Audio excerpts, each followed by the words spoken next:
You are listening to a free version of the Majority Report with Sam Steeder. To support this show and get another 15 minutes of daily program, go to majority.fm, please. The Majority Report with Sam Steeder.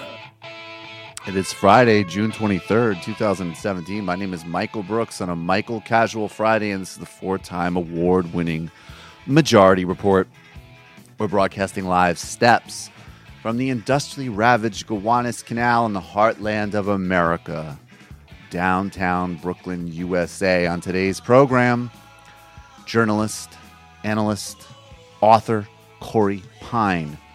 We're talking about the Senate's health care plan, Republicans moving in to destroy your health care to fund their tax giveaway, and the next phase of late-stage capitalism and top-down class warfare. Matt Christman from Chapo Trap House, Cushbomb, drops by to talk about sewer socialism, end of capitalism, and to give us a movie recommendation. Plus, Jimmy Kimmel calls out the GOP for not passing the Jimmy Kimmel test that he outlined for pre-existing conditions. Activists in wheelchairs forcibly removed as they protest outside of Mitch McConnell's office. Wendell Potter says that even his old buddies in the healthcare industry couldn't have designed a piece of legislation quite this evil. But Republicans certainly can.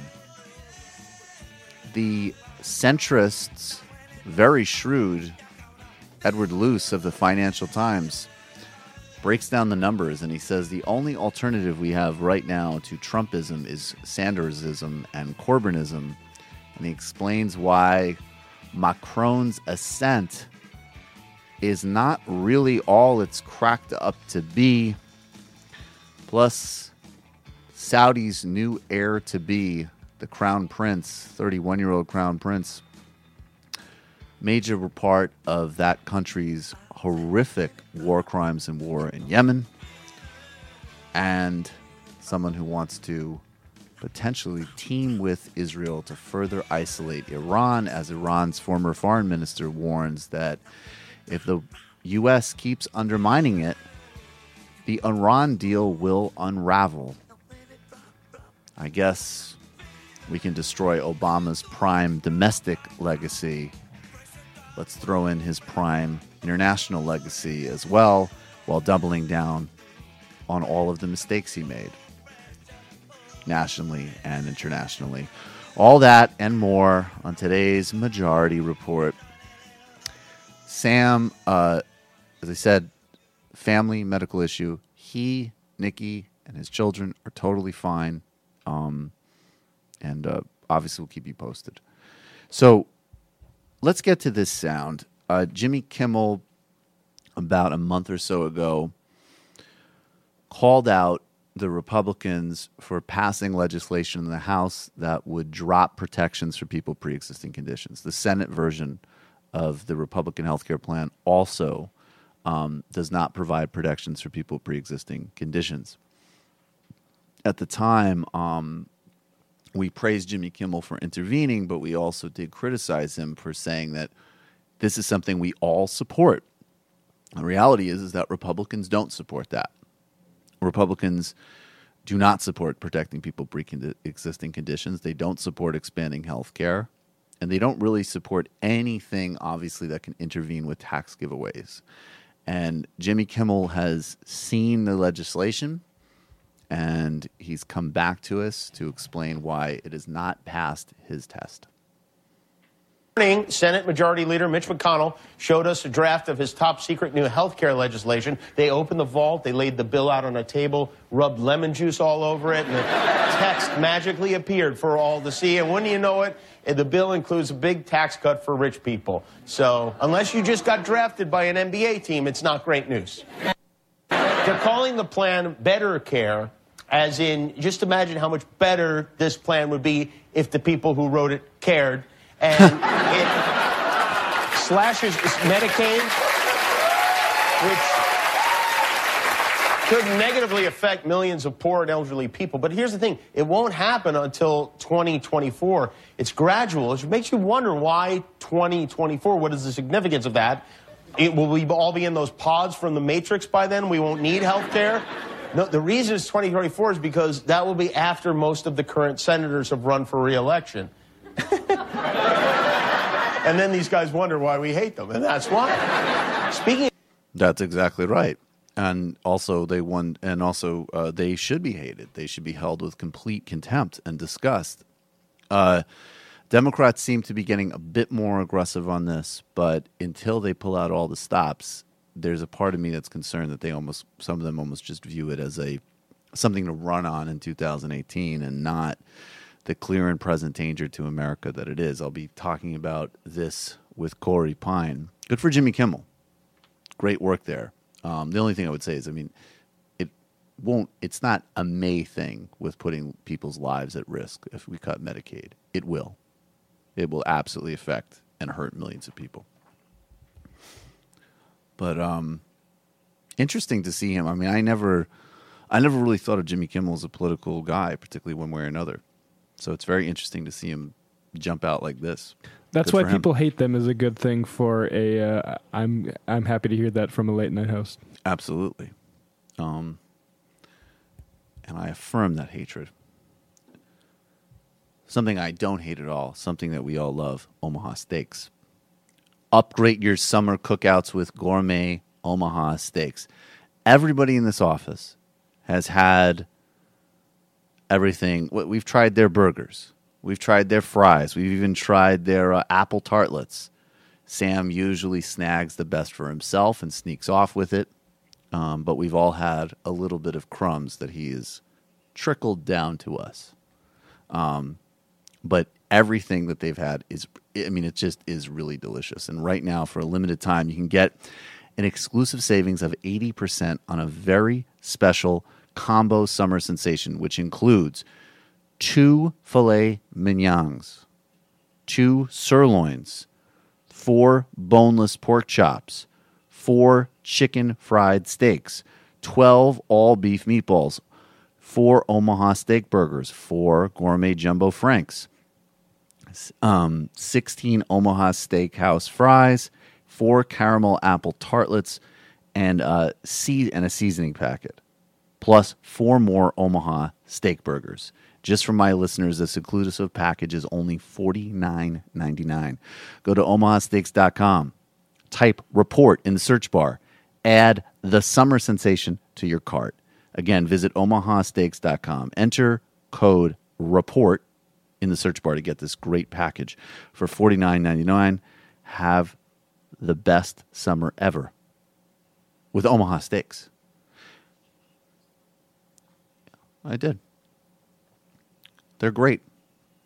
I have had their burgers and their fries. I haven't had their steaks yet and other things. I haven't had the sirloin. That's what I really want to try. Because Sam takes it all. That's what I said. Sam snags all the good stuff.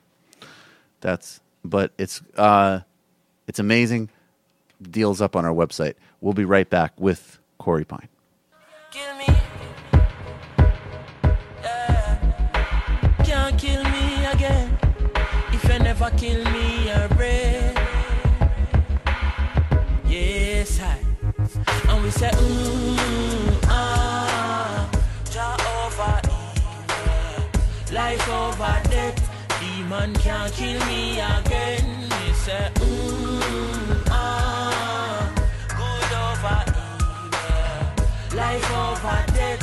Satan can't kill me. Here comes the hot stepper. Fire burning hotter than paper. That song you written proper than later. Protected from the crown of my head, straight down to the very soul of the crepe, yeah. Me have a chat for them send gunshot poison care accident. Long time them a try lock off my oxygen, but Jah in control, can't take me soul. Jah over evil, life over death. Demon can't kill me again. Me say, good over evil, life over death. Demon can't kill me again. Them put poison in a liquor, try curse me. A good thing, me no drink, me no thirsty. From the day my mother birthed me, still I see I hurt me, nobody can hurt me. Them disguise Jezebel in a the biggest way. Send her come to give me the biggest A. Can it left her in dismay? A long time them a try up until this day. Me say, good over evil, life over death. Welcome back to the Majority Report. Joining us now is Corey Pein. He's a journalist, writer for The Baffler, many other publications, and host of the News from Nowhere podcast, which I was just on again with you the other day. I had a great time as always, Corey. Hey, Mike. Good to have you on, and thanks for having me back. Oh, it's my pleasure. So, what isn't my pleasure? You know, Corey, we need to start figuring out, at least sometimes, even when we're just like talking on the phone or something, more pleasant things to talk about. But here we are. The Senate yesterday revealed the expected moral and policy monstrosity of their version of the healthcare destruction bill. I'm just going to go over, this is a very basic primer in Huffington Post. And again, it's very odd for people like you and I who recognize the problems with the ACA from a progressive perspective and recognize that obviously ultimately we need to have some version of Medicare for all if we really want to deal with these things. But this is where we are. So this is just a point-by-point comparison. And this is the ACA, the House bill, and the Senate bill. The Affordable Care Act. Most people are required to have insurance. Those without insurance pay a penalty. That's a problematic area, but was necessary for the way the coverage was designed. House bill. No coverage mandate, but it allows insurers to charge a 30% markup to people who enroll in a new plan after letting their coverage lapse for more than 2 months. Senate bill, no coverage mandate. ACA, large employers face penalty if they don't offer employees health insurance. Makes a lot of sense. House bill eliminates employee mandate. Senate bill eliminates employee mandate. ACA, tax credits for people buying insurance are based on age, income, and cost of insurance. House bill, tax credits would vary by age but otherwise be fixed, effectively helping some healthier and younger. Senate, tax credits would vary by income at a lower eligibility level than the ACA tax credits, which is important because they're also still an incredible tax on poor people, but they are going to, that's easier to spin. Just a few more, Corey. I just want to get through 3 more. Age-based pricing. ACA limits how much insurers can charge older people to 3 times what younger customers pay. House bill. Insurers can charge older consumers up to 5 times what they charge younger people, leading to higher costs for older people and lower costs for younger, we know. Senate version. Insurers can charge older consumers up to 5 times, same as the House. Pre-existing. Insurers, this is the ACA, insurers cannot deny coverage for pre-existing conditions or charge higher rates on patients' health or medical histories. House.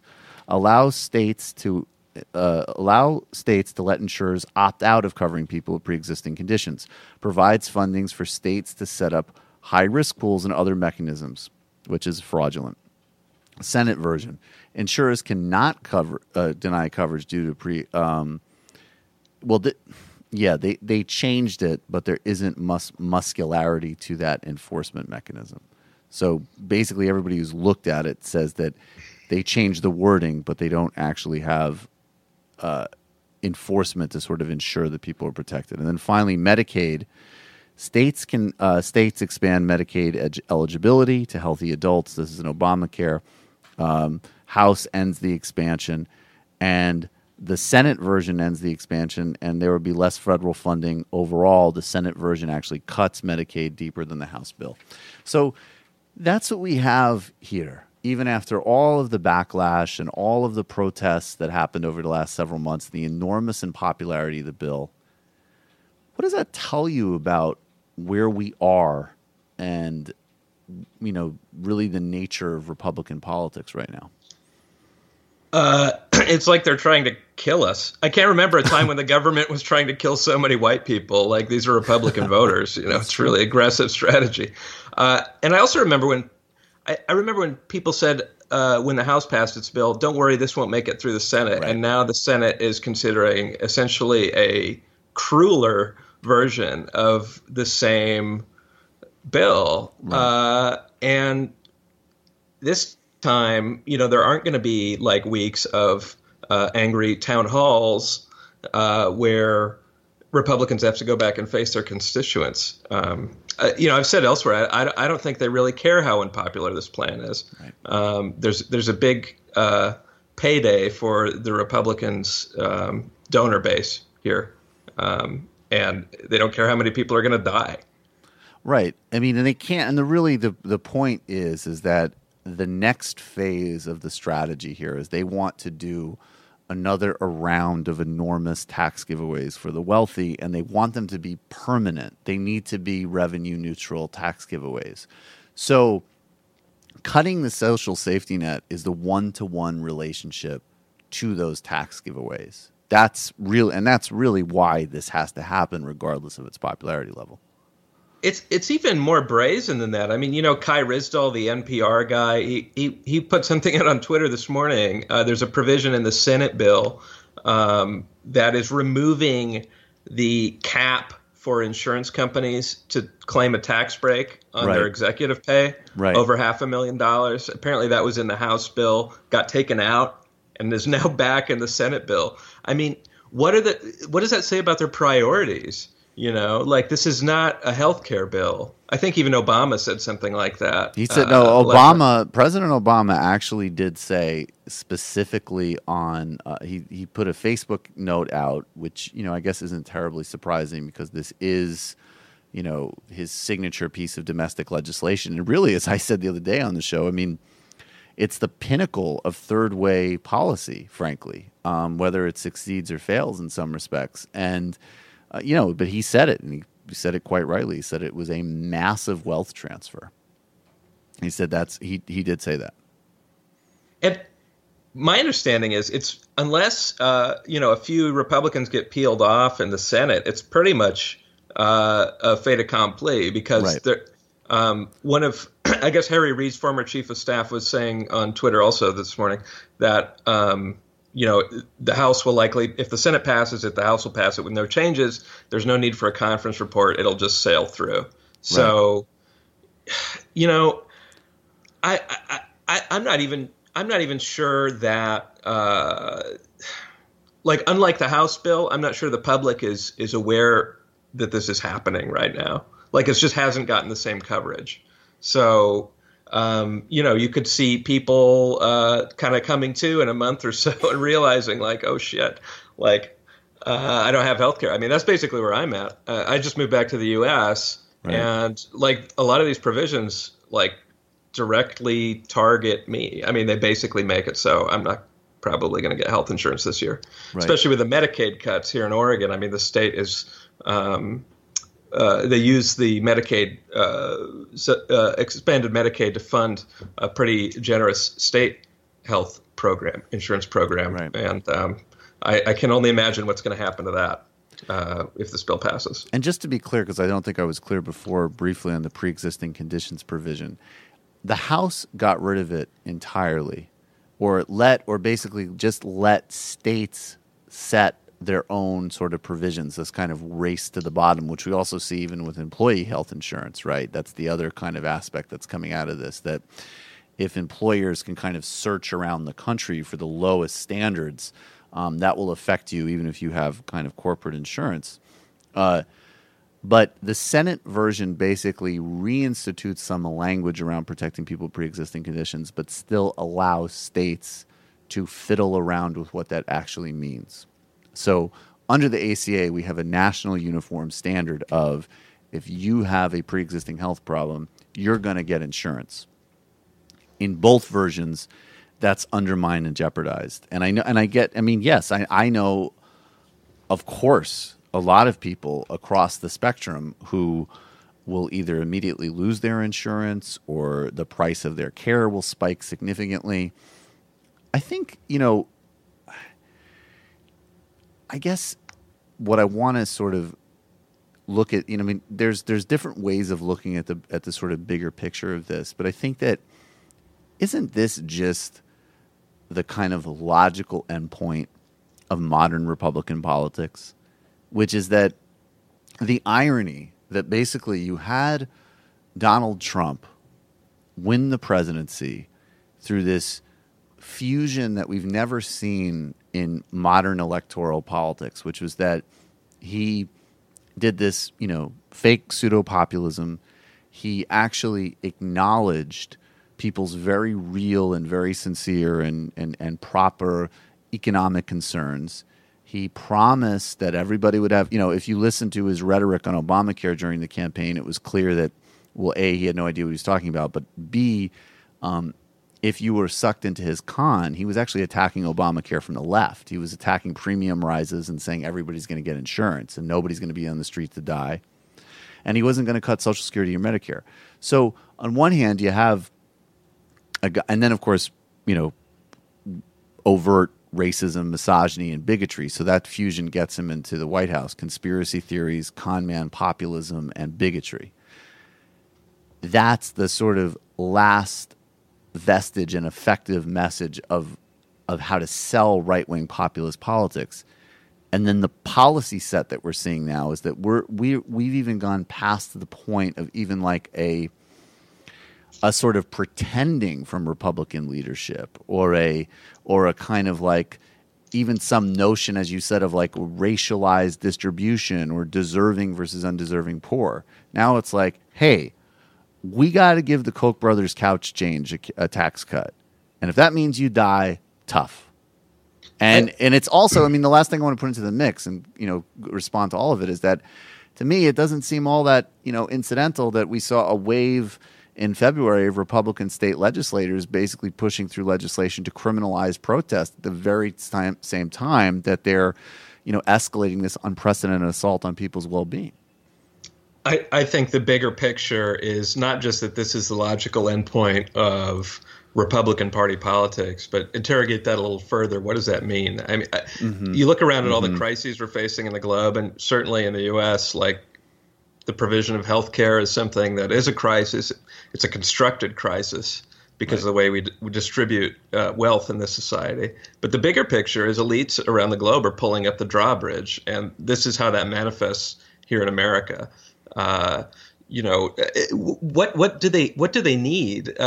You mentioned the Koch brothers. What do they need this like extra money for? They're so rich. And all the Republicans that they're essentially have bought over the last 20, 30 years. Like, what do they need this money for? They need it for, gated communities and private security forces to keep the rabble out.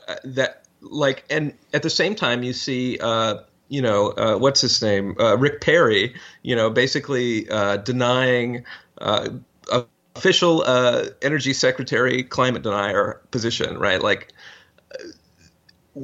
but it's they can't change the fact that it's real, right? Right. So I think what we're saying is essentially like capital shoring up its position for crises they know are coming. I'm not trying to sound like a doomer here, but how else are we supposed to interpret this? Politics has become about survival. Politics is very much about survival now for millions and millions of people in what for now is still a wealthy industrial country. Anyway, go ahead. What were you going to say? No, I think you're right. I know both you and I have read and talked about the Cameroonian post-colonial philosopher Achille Mbembe, and he has that essay that came out in 2016 called The End of the Age of Humanism.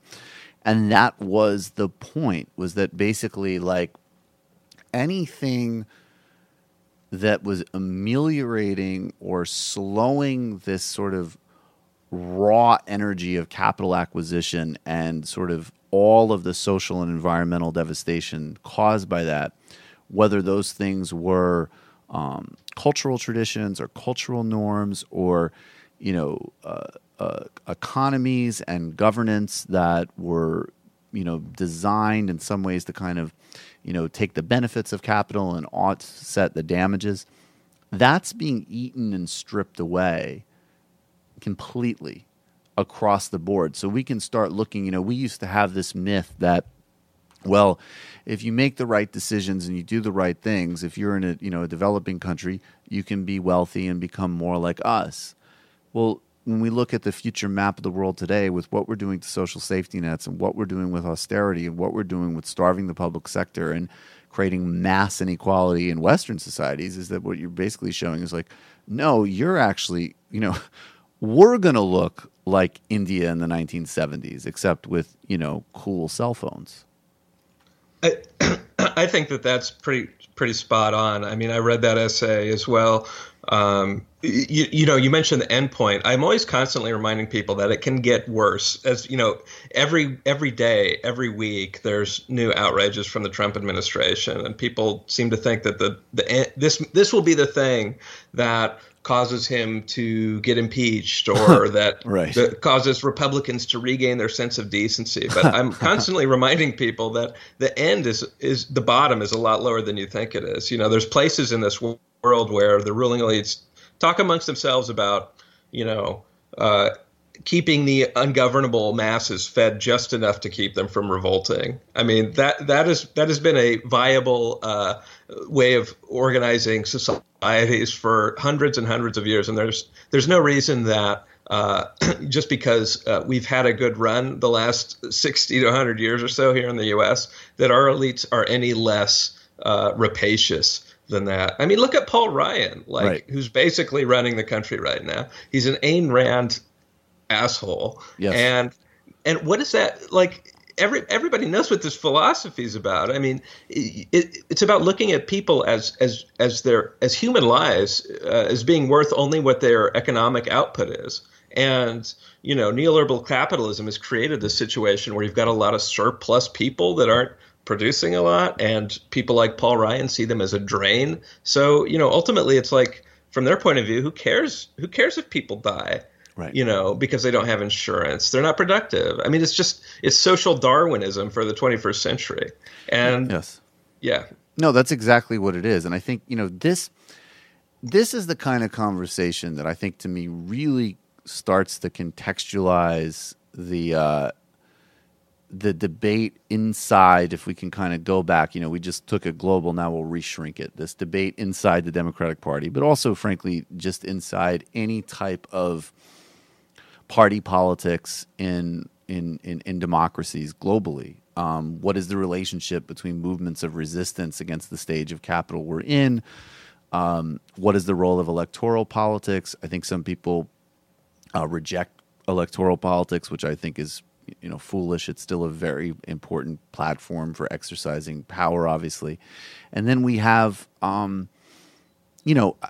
these debates that we get into in this kind of like YouTube universe where, people will accuse someone like me or Sam of being like moderate sellouts because we don't support some like silly, accelerationist, personal kind of moral fulfillment voting strategy.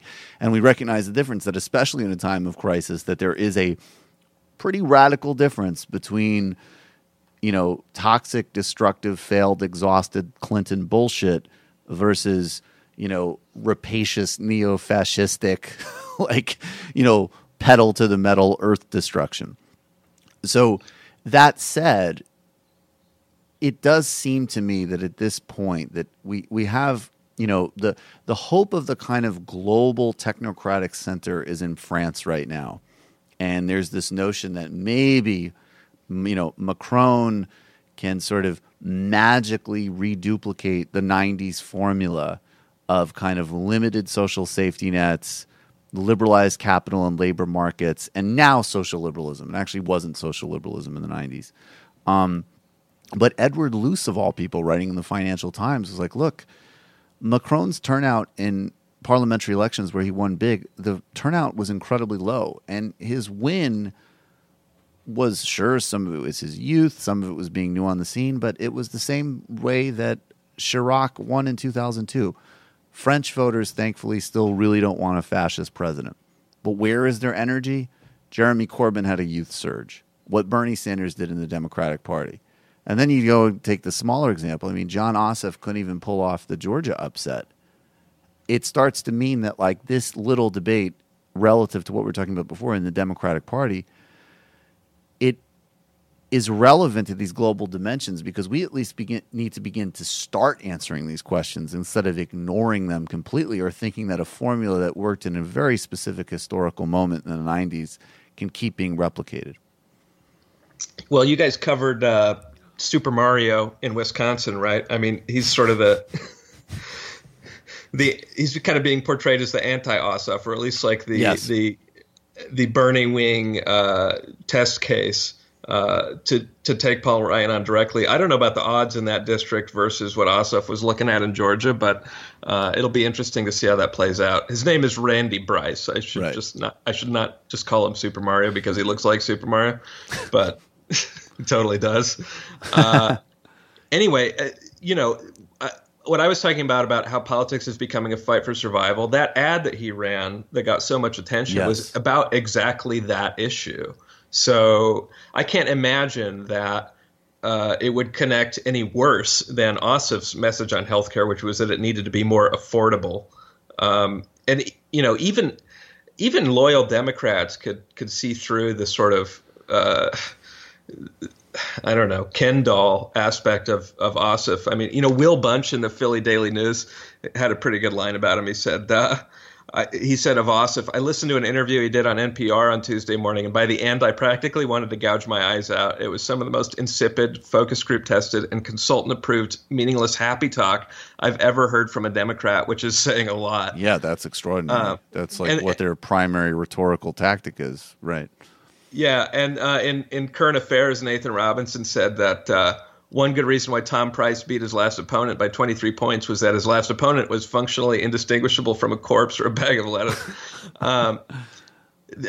Anyway, the point is there's a reason that these kinds of Macron, Ossoff, and even Trudeau up in Canada. Oh, certainly Trudeau up in Canada. Great mediocrity. Yeah. And Obama was the archetype, right? I mean, sort of a charismatic vessel for, liberal-minded, pseudo-progressive tweaks to the existing order. But, the people that are both the candidates and the people that are backing these kind of candidates, I think a huge part of the problem is they're because of how great inequality is in our society, they're detached from the reality that people are increasingly living through of not having health insurance, of not having secure employment. And, these are the boomers who don't understand why they're, like 30-something millennial kids, like, can't find a job and still need to borrow money to make the rent or whatever. Like, it's like, when I was your age, I went to debt-free college, got a professional degree, had lifelong secured employment, and made a lot of money. You're super entitled. Yeah. Yes. Well, people with that outlook are the ones making, the political decisions in the Democratic Party. You still don't. There's a generation gap. There's an income gap, and I just don't think. Because of whatever class issues are at play, that the decision makers and the Democrats are quite getting it yet. Now, maybe they're starting to, but I think the reality is we need new decision makers, not to wait around for them to get it. I mean, ultimately, the class interest of the Wall Street Democrats, third way Democrats, will override whatever.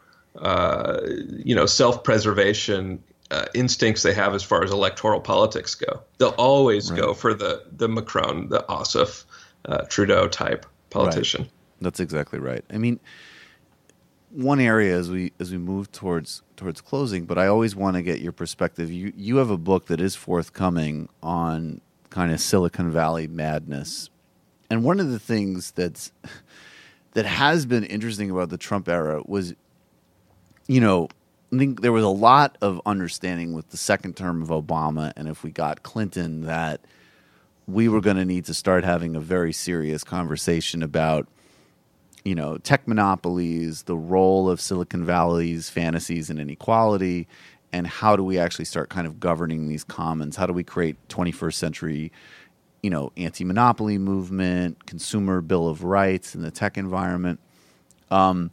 under Trump, in some ways, I mean, even things that are extremely important, obviously, have kind of, it's hard to think about, Facebook exploiting its users when, like, pesticides that got banned in the 80s are getting, like, reintroduced into the gene pool. Right. And, this sort of, like, unbelievable just kind of, like, orgy of destruction that the Republicans are unleashing. But it has, what I think it has done, though, with Silicon Valley specifically is basically kind of shown that they don't even necessarily draw the line just with the sort of like friendly corporate Democrats. A lot of them are willing to play ball even with Trump. Some of them, left his advisory thing after Paris, but a lot of them are still showing up. And of course, it put the light on people like Peter Thiel and the kind of neo-fascist strain. Yeah, I honestly am not that surprised that some of these Silicon Valley CEOs, including most recently, I think the Google leaders were sitting at the table with Trump and praising his leadership. For, I mean, these companies are defense contractors. People lose. It's Google. They said I did a great job, and by the way, they know. Isn't the computers? They're unbelievable. First result when you search Donald Trump is Donald Trump, so they must be doing something right. Did you see that? It's the first result. It's amazing. These companies are defense contractors, and for the most part, they have been for decades. Explain that to people. That's interesting. Explain that. Well, look, I mean, the internet was a defense research project, beginning in the 60s and culminating in the late 80s and 90s. Some of the inventors eventually went on very quickly. Well, let me step back a little bit. Once the military essentially funded academic network that became the internet, right. The people that were in charge of the research immediately started lobbying Clinton and Gore essentially to privatize the internet, and then went and joined the private sector, made a pile of money, started funding new companies, and those companies, not just Microsoft and Google, but most of the big players in Silicon Valley, Amazon, for instance, have Oracle was first investor was the CIA. I mean. Mm-hmm. The defense establishment has always been very close to Silicon Valley because, the original reason we needed all these computers was to aim rockets. Right. This continues on to the present day through Obama, and the thread line with the Trump administration is the cyber war push. That's a huge payout for Silicon Valley in the form of defense contracts. So. These companies can't afford to be too anti-Trump, even if they personally think he's a moron, right. Which I have no doubt that they do. Even Peter Thiel, I think he sees Trump, much like Steve Bannon sees Trump, as a useful tool. Not the brightest guy in the world. I'll admit that myself. Anyways, but he's going to expedite my ability to run over children from Honduras and take their blood. So, pragmatism calls. And our friend Peter Thiel, I mean, Palantir, his company, is building, if I remember correctly, the databases, surveillance databases for the soon-to-come state terror campaign against Muslims, or arguably in progress terror campaign against Muslims. Also stands to benefit from every measure targeting immigrants as well. Right. I mean, and this is a guy who brands himself as a libertarian. Meanwhile, it's like the whole business model is, I mean, I do want to say, just you reminding us of the Clintons' record in that, I feel like the next Tech Council meeting, Trump needs to get up and say, and we finally need to privatize the internet. Government needs to unshackle the private market online. I mean, it's true. I can only imagine what he would think that would look like. Because basically, like Twitter, how much I've wondered how much money Twitter makes just from having Trump on their platform. Arguably, Trump has saved Twitter as a company. I mean, legitimately, arguably, yes. I mean, he is, to use the parlance of the age, Trump is a great content creator. And that content is the destruction of everything. When Trump was tweeting about North Korea and like how the negotiations with China haven't worked out, every time he does something like that, I think, God, is this tweet going to be the last thing we ever see? Right. Twitter clearly has a responsibility of some sort to I don't know, unilaterally have other heads of state block him or something. What I actually like is, I like when he actually sometimes, like, he discovers something, like, there's two, like, sometimes he either discovers something accidentally that's like not a problem, like because a while ago he was just like, China's got a lot to say about this whole North Korea thing, maybe they should take care of it. And you're like, oh, whoa, okay. That is like basically U.S. foreign policy. All right, fair enough. I mean, they could sit down, have a bowl of rice, and figure it out. And then the other time, when he, because of something disgusting, gets less disgusting on something else, like now because he loves the Saudis so much, he's slightly less offensive about Muslims because he has like Saudi buddies who like share interior decorators with him. He's just like, wait a second, Muslims can't be all bad. I mean, these guys, they're great. They behead people. Imagine what I could do to the failing New York Times. Somebody should just go into the Oval Office with a laser pointer and like lead him around like a kitten. I could see that. His attention span is about that length. But to circle back to what we're talking about, any hope that these tech companies, that there's some kind of like West Coast counterbalance to Wall Street, right, or the big oil majors to be found in Silicon Valley, it's delusional. I mean, these companies are as greedy and as uncaring toward what happens to the masses of people on this planet as the oil companies or Goldman Sachs or any of them. So I am afraid. I do fear that the Democrats would, that this insurgent push inside the Democratic Party fails. Why wouldn't we see Zuckerberg running on the Democratic ticket? I mean, these people, they brought Mike Bloomberg to their national convention last summer. Yes, they brought the same people that, and yes, they brought Mike Bloomberg, great plutocrat and promoter of racial profiling, to go and insult Trump for not actually being rich. Brilliant. All right, Corey Pein, my friend, it's always great to be talking with you, man. I appreciate it as always, and I'll be talking with you soon. Everybody should check Corey out. News from Nowhere podcast on Twitter. We have links to all your stuff on the website. Thanks a lot, Corey, as always. Yeah. Take it easy, people. Be well. All right, everybody. We're going to take a brief break, and we will be back with Matt Christman from Chapo Trap House. He's going to give us a movie recommendation. He's going to talk to us about sewer socialism on the Majority Report. Biggie. This goes out to you. This goes out to you, and you, and you, and you. This goes out to you. This goes out to you. This goes out to you, and you, and you. Your reign on the top was short like leprechauns as I crush so-called willies, thugs, and rapadons. Get in that quick fast like Ramadan. It's that rap phenomenon, Don Dada.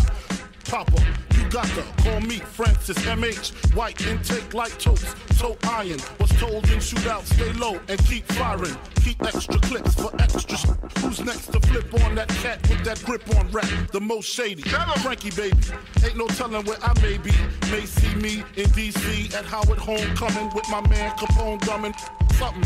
You should know my stilo. Went from 10 G's for blow to 30 G's a show to I never seen before, so Jesus, get off the notorious before I squeeze and bust. If the beef between us, we can settle it with the chrome and metal I make it hot like a kettle get. You're delicate, you better get who sent you. You still pedal I got more rides, the great adventure. Biggie, how are you gonna do it?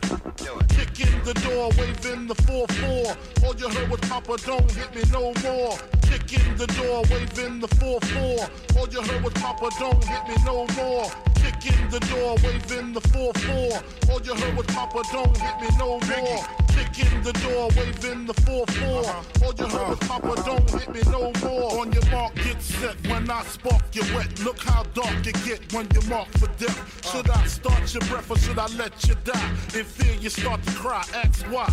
Lyrically I'm worship, don't front the word sick, you cursed it. Welcome back to the Majority Report. I'm Michael Brooks. Joining us now, Matt Christman of Chapo Trap House.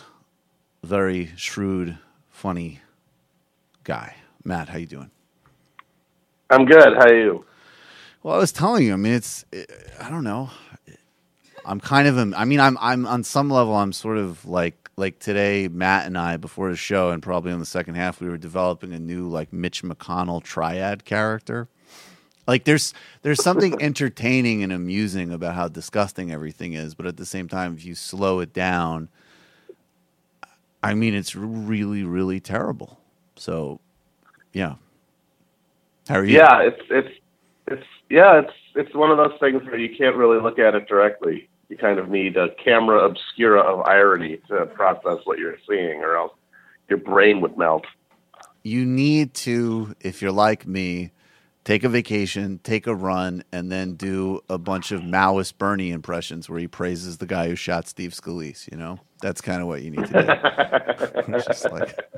My only criticism is that he did not use a spread weapon such as a shotgun, which would have done a more effective job of hitting targets without aiming. All right, Matt, you and I haven't talked before, but clearly we're going to become friends. I would just like to say that although capitalist lackey Steve Scalise has survived, that we praise our comrade. And look, these things take a long time.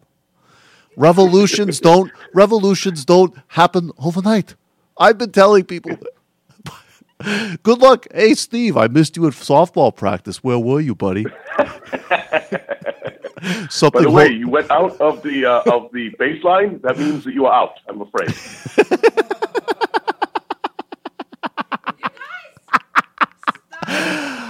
Oh, God. See? That helps everybody. So what's Steve Scalise? I'm not. Yeah, that's what you need. It's a comedy routine, Kelly. It's not serious. Yeah.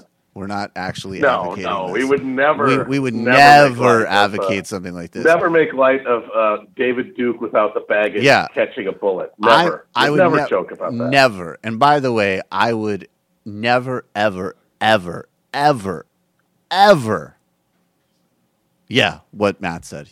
I was gearing up for that. A guy who bragged about being David Duke without the baggage. Exactly. Yeah. It'd be awful. Would never make fun of that. Never. You know what was amazing was that I would never, as an example, say that the only thing coming out of the new draft of the healthcare bill that I like is that it might implicate Steve Scalise's future ability to get coverage. I would never make a joke like that. That would own if he ended up like, you know, he's got to get like his pins and his hip replaced or something, and they're like, sorry, not covered anymore. I'd hope that he would be able to be like, fair enough. You know what would be great though is that like Ryan would just be like, sorry, Steve, you're not in the team anymore. I think you know how this ends. And Birdie. Let's go. You know what? Enough of the baseball. Let's go fishing. I'll take you out on a boat. Hey, Steve, you want to teach my son how to go fishing? Oh, sorry. He's at his Hebrew school. Why don't you go out with one of my campaign aides? All right. Send your tweets our way.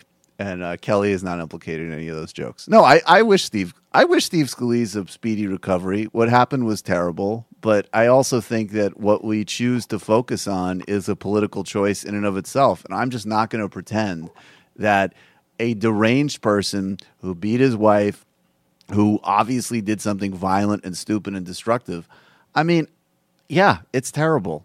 And if there's any policy upshot, it would be gun control that all those people oppose.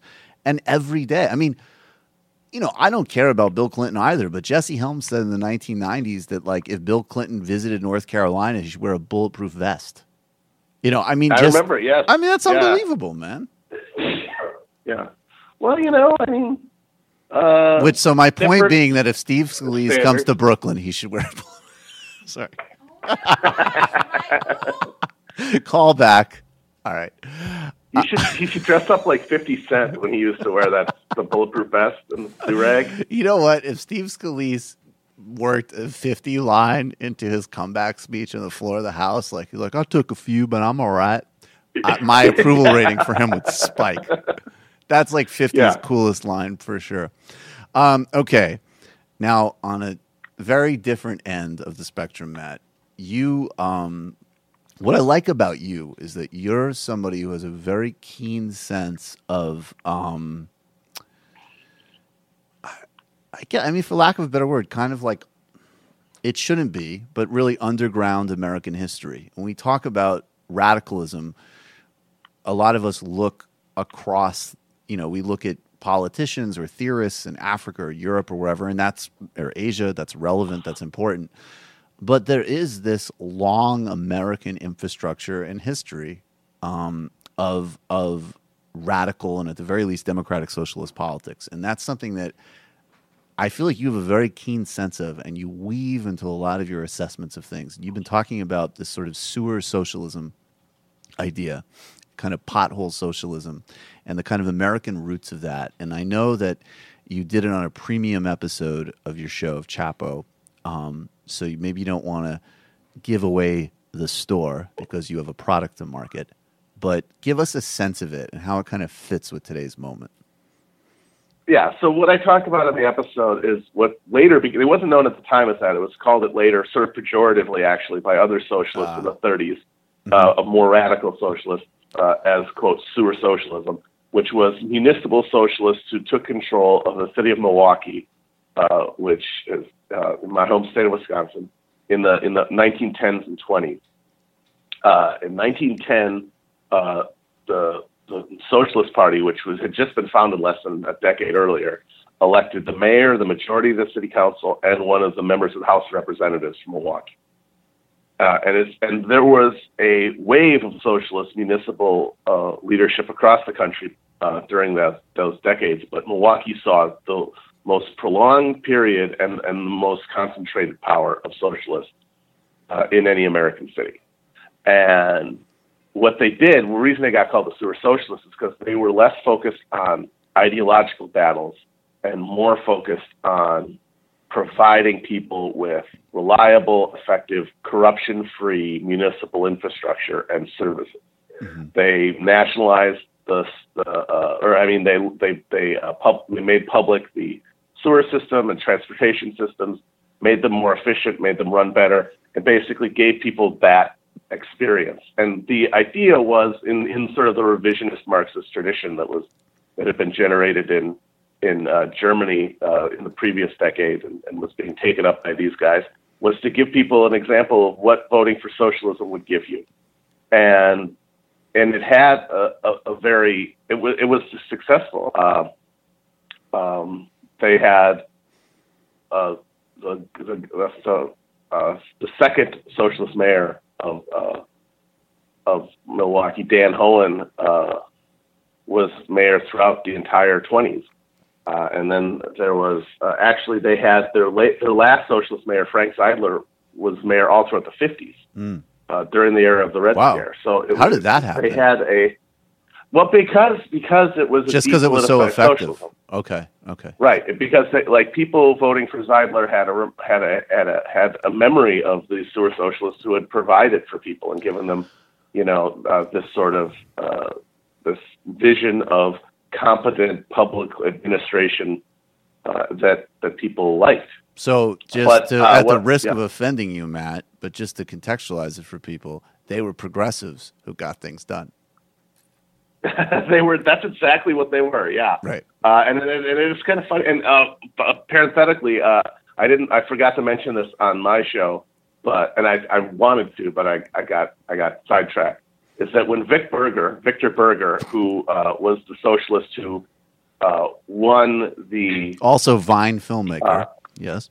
Yeah, I don't know if they're related. It seems kind of crazy coincidental that they have the exact same name. Yeah. But Victor Berger was elected to the House of Representatives in 1910, that same year that they took over the city government. And his slogan his pitch to voters was drain the swamp. Wow. That's Yeah. unbelievable. But, you know, he was, and this just kind of shows how like populist language is so flexible and malleable, and Right. because he was coming at from the idea of draining the swamp from a rigorous sort of Marxist socialist Right. analysis of power that said these people are, you know, the handmaidens of capitalism and need to be brought under public control. And then you got a guy now, we can have a guy like Trump say it, and it's just like, it just means, it's just that we're alienated from government, but we don't have any kind of coherent idea why. So any ass like can show up with a giant, cotton candy hair and tell you that the swamp needs to get drained. And because you saw him get tough with Meatloaf and Gary Busey on The Celebrity Apprentice, it's like, you know what? He's making sense. That was, I have to say, that was one of Obama's. That was a great moment. I think it was whatever the year was where Trump was in the audience, and he said something like, Remember, he said like, you've made like decisions like, you know, at Outback Steakhouse, like fire Little John or Gary Busey, but like really. Meatloaf was the manager, so he had to go. And he paused and he's just like, and those kind of decisions will keep me up at night. That was beautiful. Yeah, and everyone. It's also died, probably why Trump is president. Like, well, but exactly. And they were like, well, that's the end of Trump. And they were like, oh, right.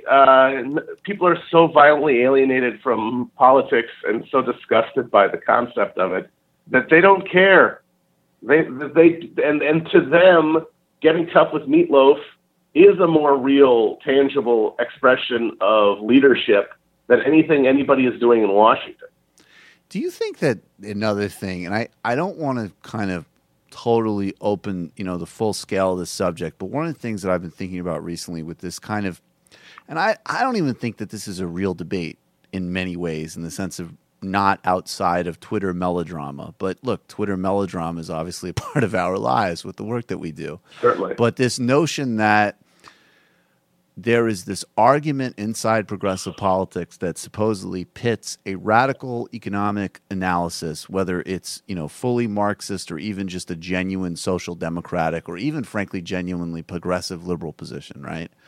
Versus people who are who, you know, more sort of strongly identify with movements of social emancipation. And there's this sort of, you know, the back and forth. And that was, and a lot of this did start in this kind of Caldor version of intersectionality of like the Clinton campaign, which is, you know, well, you know, somehow we'll make nonsense up about Bernie to undermine Medicare for all. But in real life, there's no doubt, obviously, and I think, you know, both sides have their blind spots. I have heard people that you know, will focus on an economic analysis to the exclusion of everything else. I've seen that, and it is a problem. And I've obviously seen people that have no understanding of economic structure in their analysis, and obviously that's a problem.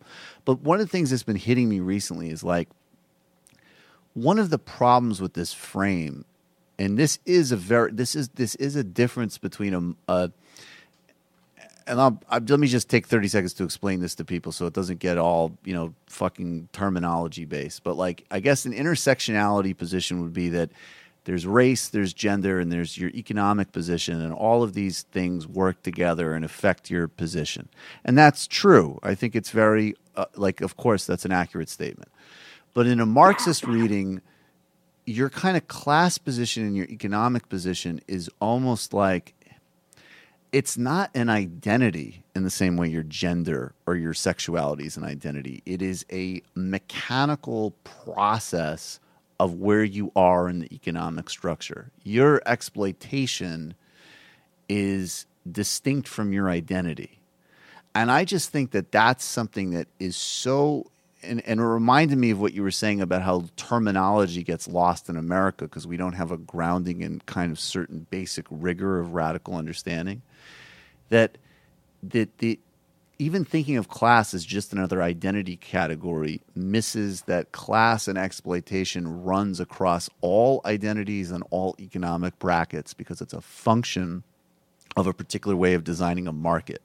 Not like, oh, well, you drink beer and you listen to a certain kind of music, or whatever, so you have a class identity. It's an economic function. That's 100% accurate. And I would say that so much of these misunderstandings and so much of what leaves us adrift is the fact that we don't have this vocabulary. And more specifically, that like people forget this whole process of turning class into cultural markers.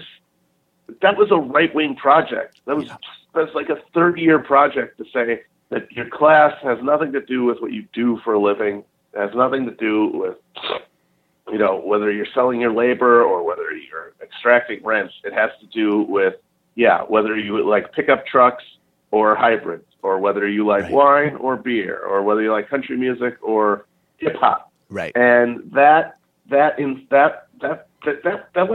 accident that we think that way. This is part of like the broader sort of counter cultural propaganda campaign that was funded in the reaction to the New Deal, and then more specifically when the Great Stagnation happened in the 70s and sort of the mass capital counterattack to sort of start scraping the few remaining crumbs of profit by cannibalizing workers' wages as opposed to expanding the economy, which is no longer really possible. And and like Reagan, these are all efforts. This is a project, and we're sort of living in the backwash of it. And and it really is up to us to try to like reassert class as a thing separate from culture. And like you can see all these right wingers, like they really do embrace. They love the idea of all of this being culture war.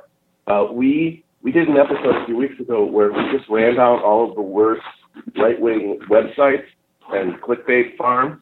Right. And one of the things we did is we did a sampling of all of their headlines, and every single one was about Last Man Standing getting canceled, or Leonard Dunham, or something like that. Like they are totally all in on fighting on that terrain because they know it's to their advantage. Right. And when we fall in with that, we're playing along, and we're helping them. Well, and also you're what's happening too is that whether or not it whoever wins or loses, and of course, like of course, those battles do matter too. Obviously, right? Like, of course, marriage equality versus not marriage equality is a vitally important thing. But the deeper assessment, I mean, there's two parts of what you're saying. One is that, which I think you're hitting on, which is really important, is that when we start talking about class and the way you're talking about it, actually just becomes another marketing category, which is like the kind of ultimate irony.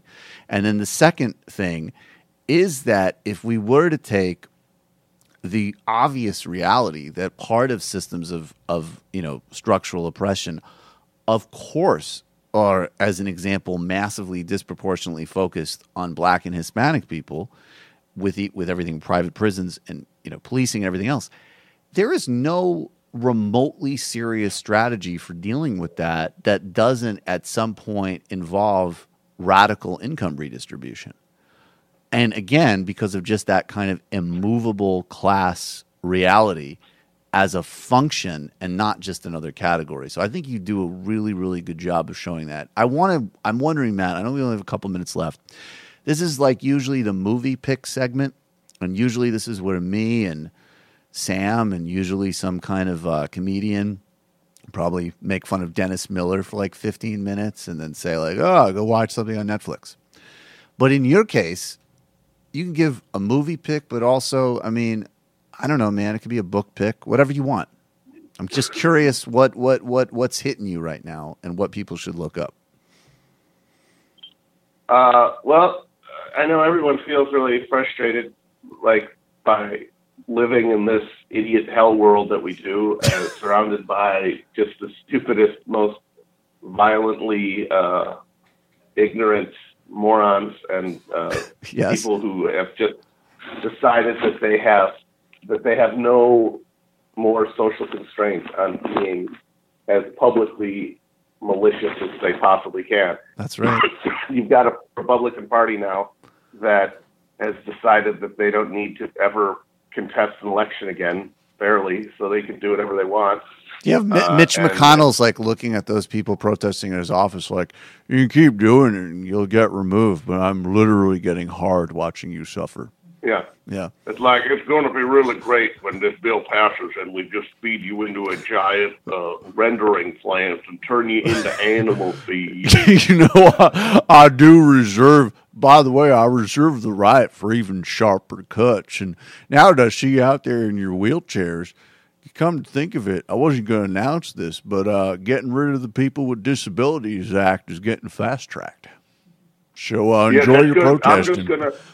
I can't wait till I can just stand up on the top of the Capitol building and just watch you all bounce around down at the base of the stairs and not be able to get up there.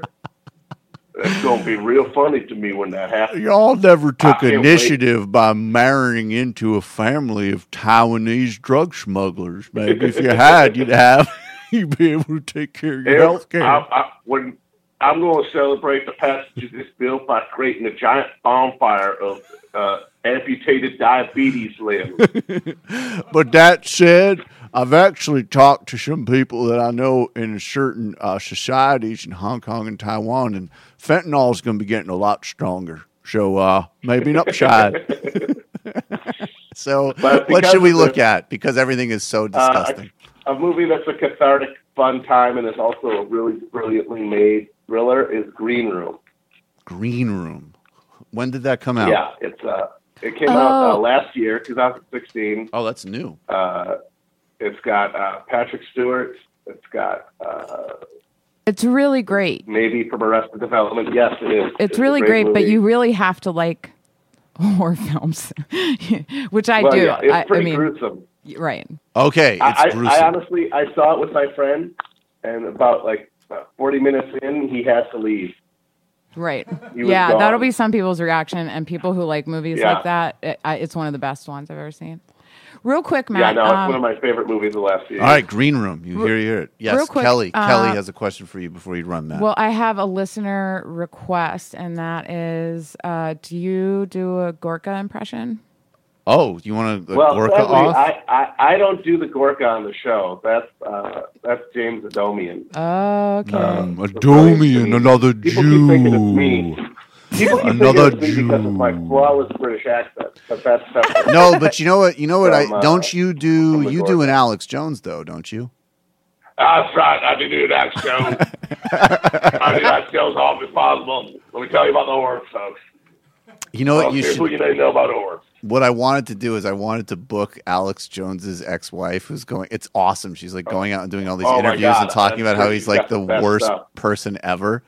But what I wanted to do is because my Jones is okay, Sam's is good, yours is very good. But any of us, just for her to like call into a show and be like, "Listen, baby, I think about you every night.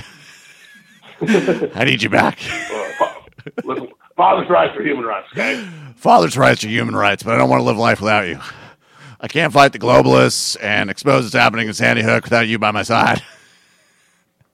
Look, all right, it's all irony. I admit it. Yeah. I'm doing it for the Lord. Just come back for me, please. Just leave it on the field. Leave it on the field. All right, Matt, this was a lot of fun. I hope to talk to you again soon, man. Thanks so much. Yeah, absolutely. Bye-bye. Right, take care, man. Bye. Wow.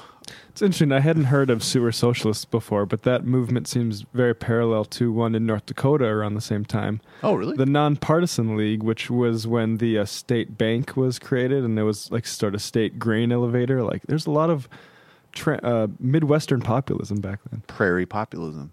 Bear that in mind for stuff we're talking about. That's interesting. All right, everybody. Turning the IMs on. 646-257-3920. 646-257-3920. Become a member of the Majority Report today. Majority.fm/become a member. Subscribe to our YouTube channel. Subscribe to us on iTunes. Write us a review.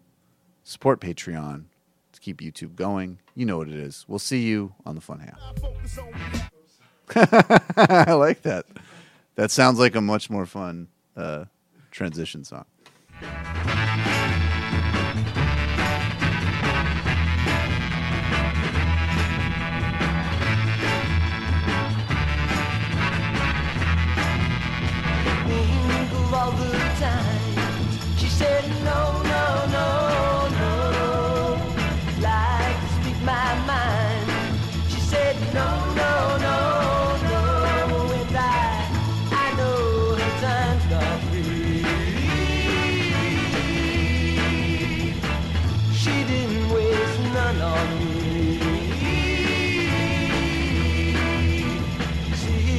question sad. She said, no,